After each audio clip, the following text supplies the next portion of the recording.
오늘 성경 시편 120편부터 시편 134편까지의 앞에 있는 제목은 성전에 올라가는 노래라라고 하는 그런 제목이 붙어 있습니다. 이스라엘 백성들이 하나님 앞에 1년에 남자들은 20세 이상이 되어지면 3번 아니면 1번을 꼭 하나님의 성전에 가서 예배를 드려야만 합니다.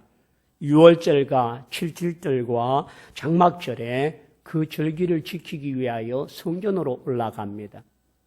그 성전을 올라갈 때에 그들이 단순히 성전에 올라가는 것만이 아니라 성전에 올라가면서 하나님 앞에 은혜를 사모하고 그 가는 곳마다 그들이 하나님께 이 짧은 성전으로 올라가는 노래를 부르며 암송하며 바라면서 올라가고 있는 것을 말합니다. 그래서 이들이 시편 120편부터 시편 134편까지는 전체의 절수가 굉장히 짧습니다. 그러나 누구든지 잘 암송하고 또 부를 수 있도록 만든 노래이기 때문에 우리 또한 성전으로 올라올 때 단순하게 허겁지겁 오는 것이 아니라 이런 성전으로 올라가면서 이스라엘 백성들은 어떤 마음을 가지고 어떻게 노래하며 무엇을 기대하며 올라왔던가를 바라보면서 우리들도 이 성전에서 올라올 때에 이런 기도와 이런 믿음으로 하나님께 세워지기를 원합니다. 그래서 총 15편의 설교를 할 건데 시간을 계산을 해보니까 한 달에 2주를 성전을 올라가는 노래를 하게 되어지면 이게 조금 시간이 올해 안에 마치고 싶은데 그러다 보면 한 달에 3주가 되는 주도 있고 4주가 되는 주도 있을 것인데 여러분이 이 시편 120편부터 134편에 이르는 이 15편의 시편을 통하여서 우리가 하나님 앞에 귀한 은혜를 누리는 복된 시간이 되기를 축원합니다. 이스라엘 백성들은 누구나 하나님 앞에 올라가서 이 예배를 드릴 때마다 하나님을 기대하고 올라갑니다. 또한 하나님을 사모하며 그 하나님 앞에 나아가는 모든 일들을 기쁨으로 감사하며 노래하고 나아갑니다.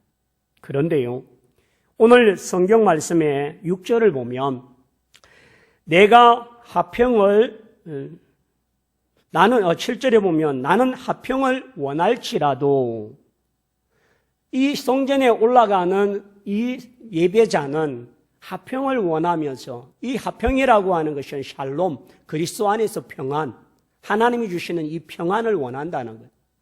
이런 평안을 원하기 위해서 하나님께 나아갑니다. 그런데 이 평안은 많은 부분에서 방해를 받고 있습니다. 오늘 여기에 보면 너의 속이는 혀여 무엇을 내게 주며 무엇을 내게 더할고 장사의 날카로운 핫살과 로뎀나무 숯불이로다. 메색에 머물며 계달의 장막 중에 머무는 것이 내게 하로다. 내가 화평을 미워하는 자들과 함께 오래 거주하였도다. 화평을 미워하는 사람들. 나는 화평을 바라고 샬롬을 원하는데 그 샬롬을 미워하고 방해하는 사람들과 오래 머물고 있을 때에 우리는 진정한 화평을 잃어버리고 또한 그것으로 약해질 때가 참 많다는 겁니다. 그래서 여러분, 성전을 올라가는 길은 올라간다라고 할 때 예루살렘이 다른 곳보다 좀 위쪽에 위치해서 사람들이 올라간다라고 하는 그런 말을 합니다.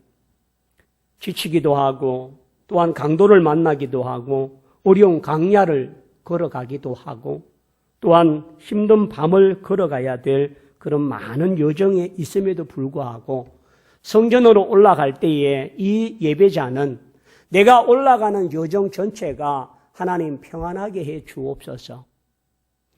어떤 사고와 어떤 위협과 어떤 대적자들로 인하여 내가 방해받고 내가 중단되지 아니하도록 그런 길로 하나님께서 나를 이끌어 주옵소서. 왜? 나는 하나님께 예배하고 싶고 그 하나님을 경배하기 위하여 나아가는 길이 하나님께서 그 평안을 얻을 수 있도록 나의 모든 여정을 시켜달라는 것. 또 한 가지의 마음속에는 내 마음을 하나님 앞에 그렇게 원하는, 내가 화평을 원하는 이 마음에 이루어질 수 있도록 이 마음이 변치 않게 하시고 내 마음속에 하나님의 성전에 올라가서 이 화평을 얻고 내려와서 내 삶 속에 나를 방해하고 나를 힘들게 하는 그 모든 대적자들 앞에서도 꿋꿋이 평안을 유지하면서 승리할 수 있는 믿음을 주옵소서라고 하는. 그러므로 오늘 성전에 여기에 이 자리에 예배의 자리에 서 있는 우리 모두가 한 사람 한 사람 어떤 면에서 우리가 힘들고 어려운 환경과 어떤 조건들과 형편과 사정을 넘어서고 극복하고 이 자리에 와 있습니다. 와 있으면서 나는 이곳에 와 있다라고 하는 것으로 만족하지 마시고 이렇게 예배의 자리에 올 수 있도록 인도하신 하나님을 찬양합니다. 하나님, 이 예배를 통하여 내 마음속에 화평을 주시고 평안을 주셔서 나의 모든 삶 속에 어떤 대적자다, 어떤 환난과 어떤 역경이 올지라도 넘어지지 아니하고 극복할 수 있는 능력을 주옵소서. 오늘 그런 사모하는 마음들이 우리의 가슴 속에 넘쳐나기를 원합니다. 나는 화평을 원할지라도 다른 사람들은 나를 통하여 넘어지게 만들고 그것을 통하여 싸우려 하고 방해하려고 합니다. 7절을 보십시오. 나는 화평을 원할지라도 내가 말할 때에 그들은 뭐 한다고요? 싸우려고 하도다. 나는 하나님의 화평을 나누고 싶고 전하고 싶은데 그들은 나와 싸우려고 한다는 거죠. 그리고 메색에 머물며 게달의 장막 중에 머무는 것이 내게 화로다. 무엇이 메색과 게달이라고 하는 곳이 어떤 곳이기에 내가 지금 화를 당하고 있다라고 말할까요? 그래서 많은 주석을 통해서 또 보게 되었습니다. 메색과 게달은 뭐냐 하면 메색은요 이스라엘 북쪽에 있고 중앙아시아에 자리 잡은 메색이라고 하는 창세기 10장 2절에 보면 메색이라고 하는 이름이 나타나는데 이 메색은 작은 도시 국가입니다. 그런데 이 작은 메색이 가장 강한 것이 두 가지가 있습니다. 하나는 군사력이 강하고 두 번째는 경제가 아주 활성화되어서 부유한 도시입니다. 그 당대에 아수르라고 하는 제국이 이 메색이라고 하는 작은 도시를 점령하기 위해서 군대를 출동하고 전쟁을 일으켰습니다.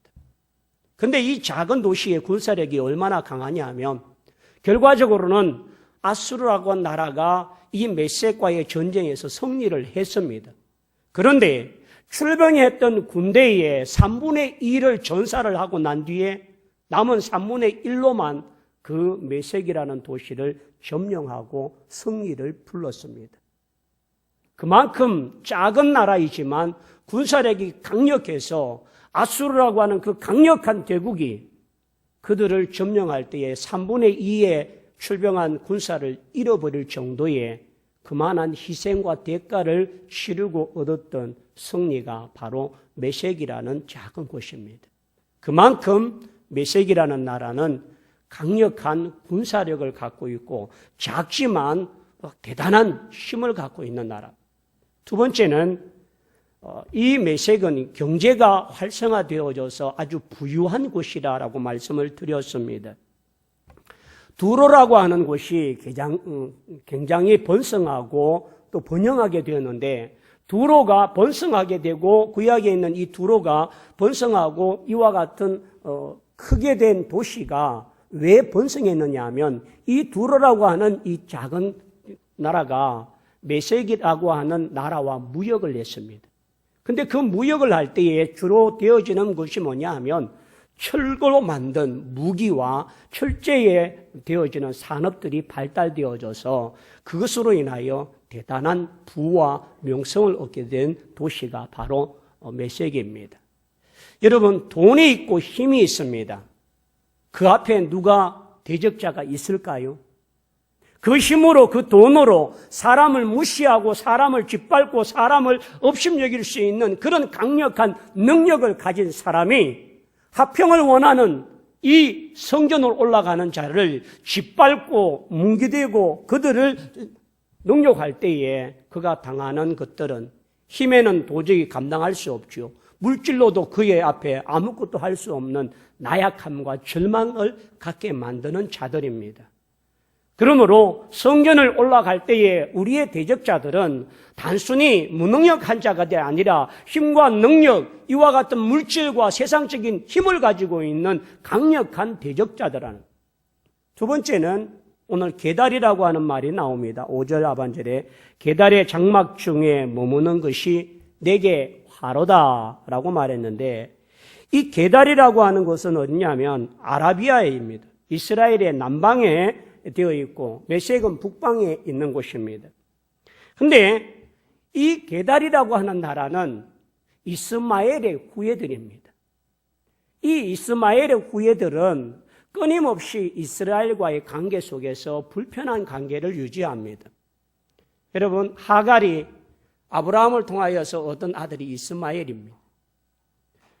하갈이 아들 이삭의 나무로 말미암아 하갈은 쫓겨났습니다. 그리고는 버림받은 백성이지만 그래도 아브라함의 시인으로 내 민족을 번성하게 하겠다라고 했습니다. 그런 이스마엘은 늘 이스라엘과의 경쟁심에서 우리를 버리고 내쳐친 것이라고 하는 그 민족의식을 갖고 있습니다. 우리나라가 일본과 관계를 맺는 그런 불편한 관계처럼 오늘 이스라엘이 편안하게 사는 것을 원치 않습니다. 그래서 이스마엘은 어떤 시점만 되어지고 이스라엘이 좀 편해지면 꼭 와서 흔들어 놓고 빼앗아가고 괴롭히고 힘들게 만드는 것이 바로 계달입니다. 그런 면에서 이 계달이 결국 그 중에 머무는 내게 뭐라고요? 화로다. 내가 지금 고통스럽다. 내가 너무 힘들다라고 하는 것. 그러므로 여러분, 오늘 우리가 이 예배의 자리에 오며 이 자리에 앉아있는 우리 한 사람 한 사람 모두가 어떤 선을 넘고 어떤 힘듦과 어떤 방해와 어떤 어려움과 어떤 장애를 극복하고 이 자리에 와 있는 우리들의 모습은 때로는 메섹과 계달을 넘어서서 이 자리에 온 줄 믿습니다. 때로는 물질의 고통을 통하여 힘겨워하고 아파하지만, 때로는 육신의 질병을 통하여 고통스럽고 연약하지만, 때로는 자녀들로 인하여 아파하고 근심거리가 많지만, 때로는 여러 가지 상황 속에서 올 수 없는 절박한 상황임에도 불구하고 내가 이 자리에 나오게 하신 것은 하나님이 내게 화평을 주고자 하시고 내게 평안을 주고자 하시는 샬롬의 은혜가 있기를 소망합니다. 여러분, 코로나19로 인하여 정부에서는 일방적인 공문으로만 내려오고 있습니다. 지금 시골 교회들은 QR코드를 다 하라고 이야기하는데 QR코드는요, 스마트폰이 있어야만 합니다. 시골에 있는 할매들이 스마트폰이 없습니다. 근데 무조건 우리도 지금 어떻게 하지만 우리는 지금 아무런 연락을 못 받았습니다. 우리는 지금 코로나부터 지금까지 계속해서 이름과 주소와 연락처와 온도를 재어서 계속 이렇게 보관하고 있습니다. 파일을 보관하고 있고 실제 기록한 것들을 다 갖고 있습니다. 그러면 정부는 교육부 지침을 통하여서 전국 학교에다가 학생들에게 교회 가지 말라고 하는 걸 공문으로 보내고 있습니다. 그리고 정부에서 보내온 그 지침에 보면 찬양대 연습하지 말고 통성기도 하지 말고 노래 부르지 말고, 지금 코로나 때문에 왜 교회만을 이루고 있는지 모릅니다. 여러분, 지금 여름에 냉면 먹으러 진주 시내에 있는 이름 있는 식당 한번 가보십시오. 발열 체크한다고 여러분 온도계로 한번 재본 적이 있습니까? 여러분의 이름과 주소와 여러분 전화번호를 다 기록한 적이 있습니까? 거리를 두고자 하는 거리 두기를 해서 사람들이 앉아서 식당에서 밥을 먹습니까? 교회는 나름 그 지침에 따라서 거리 두기하고 한면으로 밥을 먹기를 위하고 다 했는데 일방적으로 어느 날 교회는 식사를 금하고 만약 식사를 행하면 300의 벌금을 부과한다라고 이렇게 공문이 오고 있는 모습은 코로나로 인하여 정부가 교회에 보이지 않는 핍박과 탄압을 하고 있는 증거들입니다. 그렇게 다 하려면 식당의 문을 열지 말고 밥을 먹지 말 것이며 학생들은 학원을 가지 말 것이고 불교나 천주교나 어느 곳도 가지 말라고 해야지. 왜 교회만? 오늘 우리 자리가 좀 불편하지요. 1m라고 하는 띄어지는 이 간격이 우리에 익숙치 않아서 지금 유치부실에도 그리고 또 모자라면 또 유초동부실, 지하 예배실까지 다 준비가 되어져서 우리는 우리 나름 그들이 어떻게 행하든 우리의 예배가 방해받지 아니하고 우리가 예배가 하나님 앞에 온전히 드려질 수 있는 모든 여건을 준비하고 나아가려고 합니다. 그 방해들이 우리의 예배를 막을 수 없고 그 지침들이 우리를 더 이상 이와 같은 하나님과 멀어지게 만들 수 없도록 우리는 믿음으로 서야 될 줄 믿습니다. 그러므로 여러분, 예배를 보이지 않게 방해하고 있는 이 많은 것들 앞에 있을지라도 계달과 메섹과 같은 힘을 가지고 있고 능력을 가지고 있고 권력을 갖고 있는 그들에 의해서 이와 같이 행할지라도 우리는 하나님 앞에 나오는 이 모든 일에 방해받지 아니하고 믿음으로 승리하는 복된 종들이 다 되기를 축원합니다. 그렇다면 오늘 이 시편 120편 속에는 성전으로 올라가면서 부르는 이 예배자의 모습 속에 한 3가지의 모습을 가지고 우리 또한 함께 그런 마음으로 하나님 앞에 나아가길 원합니다. 한번 따라 합시다. 하나님 앞에 우리의 심정을 쏟아놓자. 하나님, 지금 내가 1절과 2절에 보면 내가 환난 중에 여호와께 부르짖었더니 2절에 보면 내 생명을 건져주소서라고 말하면서 지금 예배자는 절박한 상황이고 고통의 상황이고 생명을 위협받고 있는 상황입니다. 그럼에도 불구하고 하나님 앞에 그 마음을 아뢰고 그 마음을 토하고 그 마음 그대로 하나님 앞에 내어놓고 하나님의 도움을 요청하고 있습니다. 그러므로 여러분, 오늘 힘들고 어려울 때 사람들은 탄식을 합니다. 탄식은 그의 고통을 입으로 표현하는 것이고 그의 상황이 얼마나 힘들고 아픈지를 보여주는 증거가 탄식입니다. 저는 우리 교회에 와서 우리 성도들과 이야기하면서 저희 어머님 이야기를 한두 번 한 적이 있습니다. 제가 초등학교 6학년 때쯤에 되어서 학교를 갔다 왔는데 어머님이 대청 마루에 앉으셔서 한숨을 푹 쉬면서 이게 뭐라고 하면서 쇳대를 바닥에 툭 던지시더라고요. 그 쇳대는요, 저희 할머님이 그토록 애지중지하시면서 저희 집이 할아버지, 할머니, 어머니, 아버지 6남매가 한 번 이렇게 함께 살았던 집입니다. 근데 매 끼리마다 어머님 오늘 저녁 어떻게 할까요? 가서 어머니가 물으면 보리 몇 바가지 하고 뭐 하고 이렇게 딱 정해 주십니다. 그러면 어머니 이를 가져와서 이렇게 하면 되나요? 그래 해라. 이렇게 성락이 되어야 그날 저녁을 먹을 수가 있습니다. 그러다 보니 어머니는 늘 때가 되면 할머니한테 가서 쇳대 받아서 오늘 저녁 어떻게 할까요? 물으면 할머니가 메뉴 오늘 칼국수 하자. 그러면은 갑자기 칼국수를 해야 되고 오늘은 수제비, 오늘은 범벅, 오늘은 죽. 할머님이 모든 결정권을 갖고 계세요. 그래서 어릴 때에 참 죽을 많이 먹었습니다. 그리고 뭐 수제비라든지 뭐 칼국수. 할머니가 기분 좋아서 본인이 하시는 날이 있어요. 할머니의 칼국수는 두께가 힘이 없어서 두껍고 저희 어머님이 하시는 칼국수는 아주 얇아서 먹기가 편하고 그래도 저희들은 그거 주시는 거 감사해서 할매 국수도 맛있고 엄마 국수도 맛있다. 그런데 그 어머님이 그날 할머니가 어머니에게 쇳대를 주셨어요. 이제 네가 알아서 해라 라고 주셨는데 제가 학교 갔다 오니까 저희 어머님이 그 대청마리에 앉아서 눈물을 머금고 이게 뭐라고?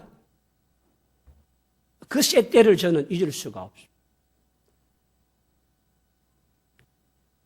그 어머니의 이게 뭐라고라고 하는 탄식은 그동안 시집 오셔서 정말 5 고모를 시집 보내고 삼촌을 장가 보내고 6남매를 키우고 힘겨웠던 그 시집살이의 모든 한들이 그 속에 다 포함되어 있습니다.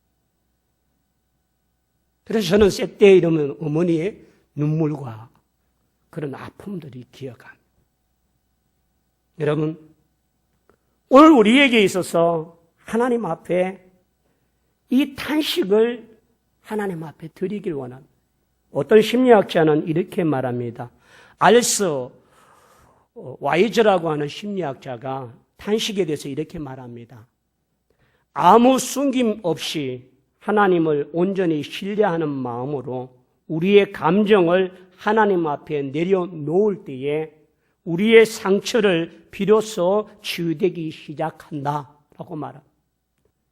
이분의 말은 우리가 아무것도 숨김이 없이 아픈 모습, 상처받은 모습, 힘들고 고통스러운 모습 그대로 하나님 앞에 다 내어놓을 때에 그제서야 하나님께서 우리를 치유하신다라고 말씀하십니다. 저는 말씀을 준비하면서 우리 성도들이 겪고 있는 개별적인 어려움들이 하나 둘 생각났습니다.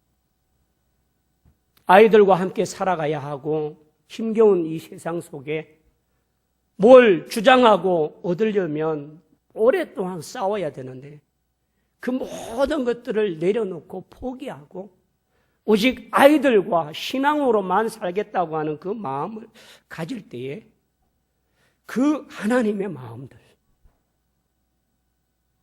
포기하기 쉽지 않은 것들, 보이는 것들을 포기하고 아이들과의 행복을 위해서 그리고 믿음을 위해서 다 내려놓고 하나님을 바라보는 그 가정이 있습니다. 힘들고 어렵지만 그 어느 때보다도 가장 행복한 때라고 말하고 있고 가장 기쁨을 갖고 있다고 말합니다. 그 가정의 탄식스러운 마음들을 목사에게 사람에게 다 털어놓지 못하지만 하나님 앞에 숨김없이 꾸밈없이 그 아픈 모습 그대로 그 상처받은 그 모습 그대로 다 내어놓으면 우리 하나님께서 그 마음을 위로하시고 치료해 주실 줄 믿습니다. 자식으로 인하여 자식이 마음 아파하고 힘들어하는 그 고통을 보다 못해 하나님을 찾고 예배의 자리에 나와 하나님을 부르고 있는 가정도 있습니다. 할아버지, 할머니가 손자들의 그 고통을 보면서 내가 믿음을 가지면 내 손자들이, 내가 믿음을 가지면 내 아이들이 건강하겠다고 하는 그 마음으로 이 자리에 예배를 드리고 있는 분도 있습니다. 여러분, 우리가 하나님 앞에 진정한 탄식을 통하여 그 어떤 꾸밈도 없고 가림도 없고 하나님 앞에 낱낱이 다 고백할 때에 하나님은 우리의 마음을 받아주실 줄 믿습니다. 어떤 가정은 자녀가 사업을 하는 하루하루 장사를 하는 것이 그 자녀에게 손해가 나고 돈을 잃어버리는 것이지만 하루빨리 정리해야 되는데 정리가 잘 되지 않아 기도로 하나님께 구하는 가정도 있습니다. 여러분, 오늘 누군가는 하나님 앞에 나와서 사람에게 말할 수 없고 하나님에게만 아무것도 숨김없이 온전히 신뢰함으로 맡길 수 있는 이 성도들의 마음을 하나님은 우리 모두에게 받아주실 줄 믿습니다. 마태복음 11장 28절을 다 같이 한번 할까요? 마태복음 11장 28절 다 같이 하겠습니다. 수고하고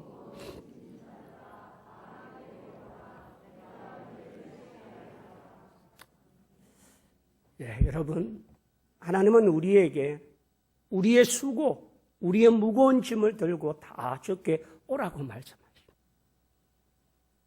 오늘 이 예배를 통하여 성전에 오른 우리 모두가 하나님 앞에 내 무거운 짐, 내 수고로운 것들을, 내 고통스러운 것들을 메대와 오늘 여기에 나타나는 이 계달의 장막과 같은 심는 자들에 의해서 고통받고 있는 나의 모든 것들을 낱낱이 고백할 수 있는 믿음의 종들이 되기를 축원합니다.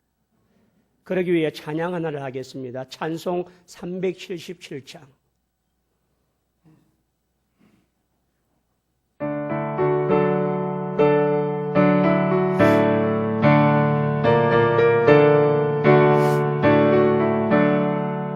내 모든 시험 무거운 짐을 주 예수 앞에 아뢰이면 근심에 쌓인 날 돌아보사 내 근심 모두 맡으시네. 무거운 짐을 나 홀로 지고 견디다 못해 쓰러질 때 불쌍히 여겨 구원해 주님, 은혜의 주님, 오직 내 모든 괴로움 박히는 환난 주 예수 앞에 아뢰이면 주께서 친히 날 구해 주사 넓으신 사랑 베푸시네. 무거운 짐을 나 홀로 지고 견디다 못해 쓰러질 때 불쌍히 여겨 구원해 주네. 무거운 짐을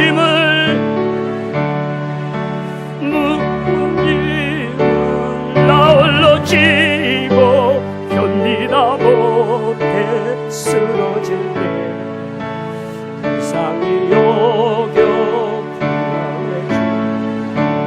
은혜의 주님 오직 예수. 할렐루야.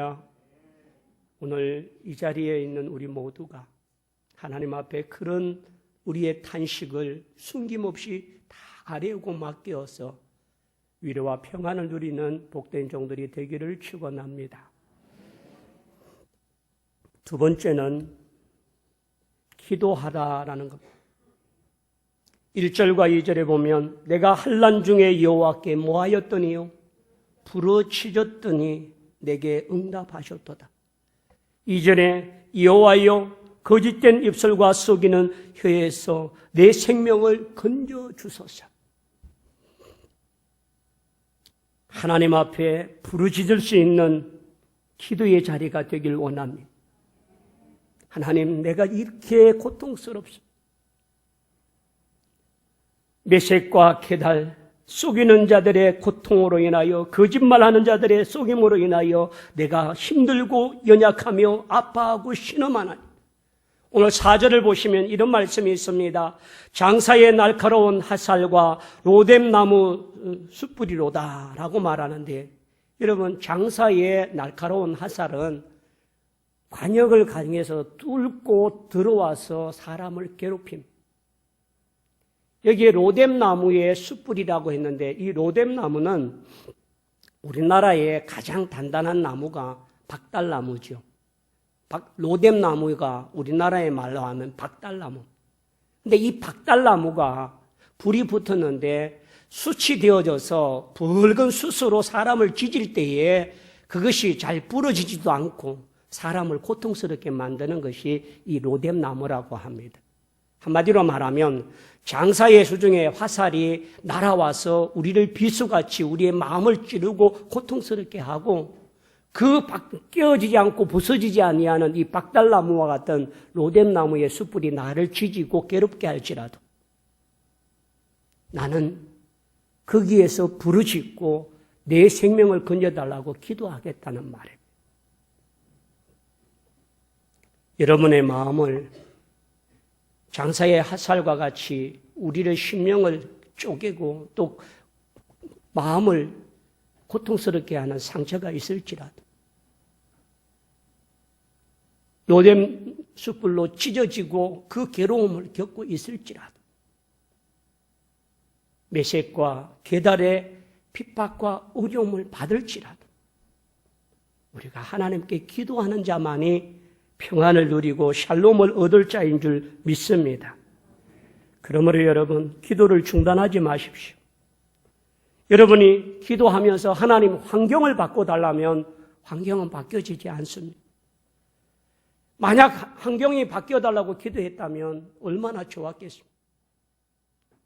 예수 믿지 않는 남편, 예수 믿게 해주십시오. 그 마음의 환경을 바꿔주십시오. 기도하면 뚝딱 오늘부터 교회 나가고 술 다 끊고 열심히 이면 얼마나 좋겠습니까?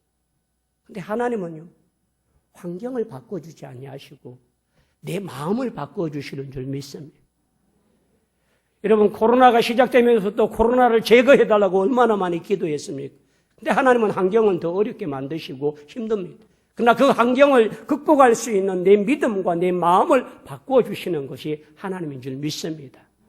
그러므로 여러분, 환경 때문에, 사람 때문에, 조건 때문에, 여건 때문에, 상황 때문에 절망하고 좌절하지 마시고 도리어 하나님만 바라보고 기도할 수 있는 믿음의 종들이 다 되기를 축원합니다.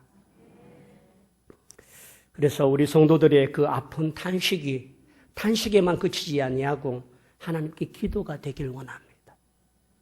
하나님은 기도한 것에는 반드시 책임지고 응답하실 줄 믿습니다. 여러분, 배달 음식을 위해서 전화를 하잖아요. 전화하고 난 뒤에 올 줄 믿고 기다리잖아요. 중국집은 예 갑니다 하면 이제 하는 것 같고 좀 더딜지라도 오긴 옵니다. 여러분, 기도도 하나님 앞에 요청하는 주문인 줄 믿습니다. 우리의 부르짖음, 우리가 건져달라고 내 영혼을 건져주시고 내 심령을 건져달라고 하는 이 기도가 하나님께 연락되어지면 메섹과 게달의 방해꾼이 있다 할지라도 나의 평안을 깨뜨리는 자가 있다 할지라도 하나님은 평안을 주실 줄 믿습니다. 오늘 우리가 그런 믿음으로 기도하여 믿음의 승리자가 되기를 축원합니다. 마지막으로 한번 따라합시다. 하나님을 의뢰하자. 3절 말씀에 너 속이는 혀여 무엇을 내게 주며 무엇을 내게 더할꼬. 속이는 자들은 우리를 믿지 못하게 하지만 하나님은 속이는 하나님이 아니라 응답하시고 약속하시고 신뢰하시는 능력의 하나님인 줄 믿습니다. 그러므로 여러분, 오늘 이 성전에서 정말 나는 화평을 원하노라 라고 했던 이 성전의 오늘 제목처럼 우리 모두가 이 성전을 나갈 때에 우리의 탄식, 우리의 근심을 다 주께 맡기고 우리가 하나님 앞에 부르짖어 기도하고 신뢰함으로 말미암아 우리가 이 성전을 나갈 때는 평안과 기쁨과 샬롬이 넘쳐서 우리의 일상의 어려움을 극복하고 승리할 수 있는 복된 종들이 다 되기를 축원합니다. 그런 마음을 가진 분만 일어나셔서 아무것도 두려워하지 말라 찬양하길 원합니다.